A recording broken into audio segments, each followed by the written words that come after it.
Hai teman-teman, it's me Yolanda in Belajar Kimia Channel Cerdas untuk Bangsa. To tell everything is about chemistry. Teman-teman, tahu nggak kalian? Ternyata nangis itu ada banyak macamnya loh, ada 4 macam. Yang pertama, ada yang namanya hipoprenia atau nangis tanpa sebab. Pernah kan kalian tiba-tiba nangis tapi nggak tahu sebabnya apa? Nah, ternyata itu salah satu macam dari menangis. Dan yang kedua ada yang namanya air mata basal.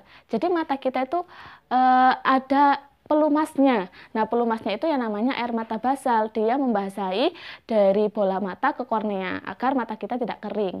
Nah, yang ketiga ada yang namanya menangis secara emosional.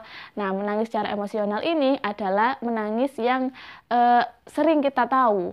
Bahkan sangat kita tahu karena kita taunya menangis itu ya karena kita sedih, karena kita terharu, karena kita terluka, bahkan karena kita senang kita juga akan menangis. Nah, itu yang namanya menangis karena emosional. Dan yang keempat ada yang namanya menangis karena refleks. Nah, apa sih menangis karena refleks? Menangis karena ada rangsangan fisik dari luar, dari faktor eksternal. Mungkin karena debu, mungkin karena serangga atau lalat nyamuk yang masuk ke mata kita sehingga menyebabkan air mata itu keluar tiba-tiba. Nah, yang kita akan bahas hari ini adalah menangis jenis yang keempat, yaitu menangis secara refleks atau ada faktor eksternal yang mempengaruhinya. Nah, faktor eksternal apa yang kita bahas kali ini? Pernah nggak kalian, teman-teman, kalian tuh masak di dapur, terus ada yang namanya bawang merah. Nah, seringkali kan ketika kalian itu mengiris bawang merah, kalian tiba-tiba menangis. Nah, kira-kira apa sih penyebabnya? Kipo, kalian saksikan terus video ini untuk mendengarkan penjelasan dari saya.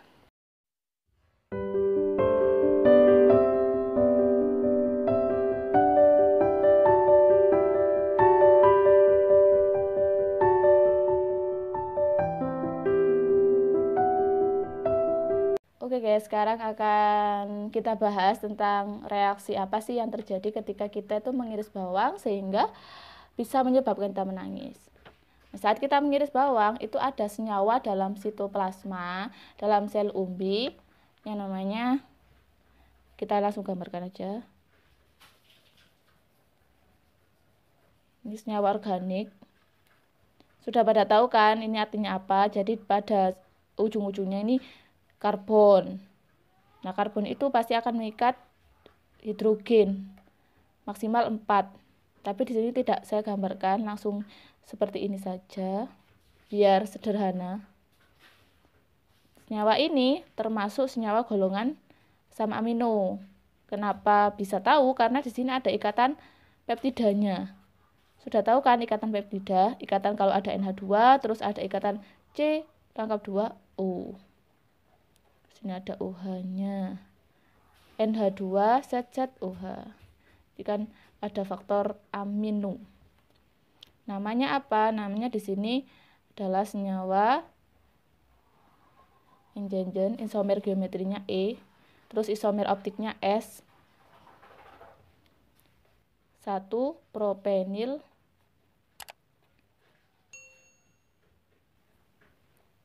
cysteine S oxide.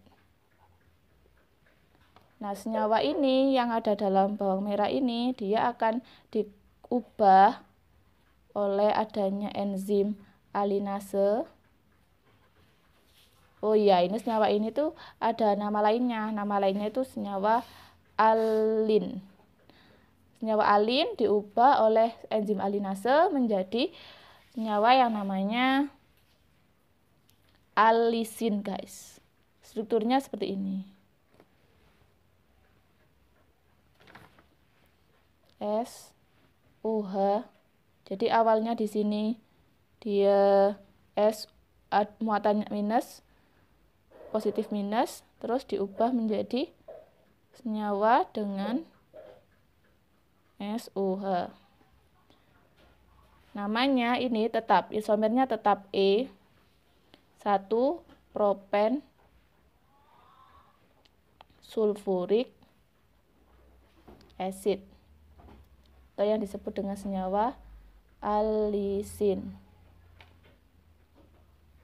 Nah, ketika sudah diubah menjadi senyawa alisin ini, ternyata diubah lagi menjadi senyawa LF oleh adanya enzim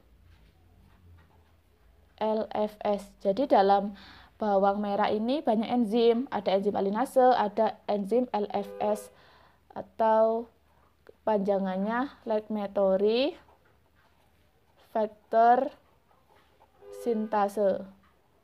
Nah, jadi senyawa apa? Jadi senyawa seperti ini. S plus O min. Jadi awalnya S plus O min, jadi SOH, kembali lagi. Tapi ini rantainya juga ada yang berubah. Ini produk sampingnya tidak aku tuliskan guys, biar kita fokus. S propantial S oxide. Nah, awalnya isomer geometrinya E, terus dia jadi Z. Jadi dia peletakan atom-atomnya dalam ruang itu berbeda. Nah, ini senyawa ini disebut juga senyawa LF. Nah, ketika sudah terbentuk senyawa LF ini, dia dilepaskan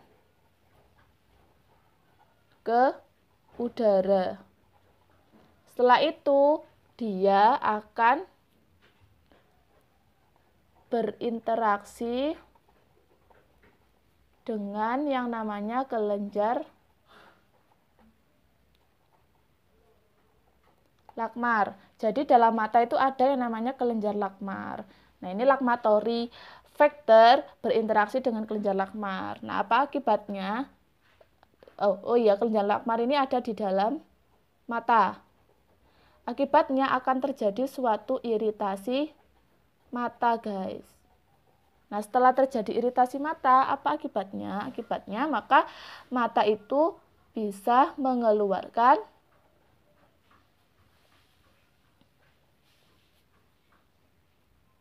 air mata. Itu. Jadi air mata itu keluar tidak tiba-tiba.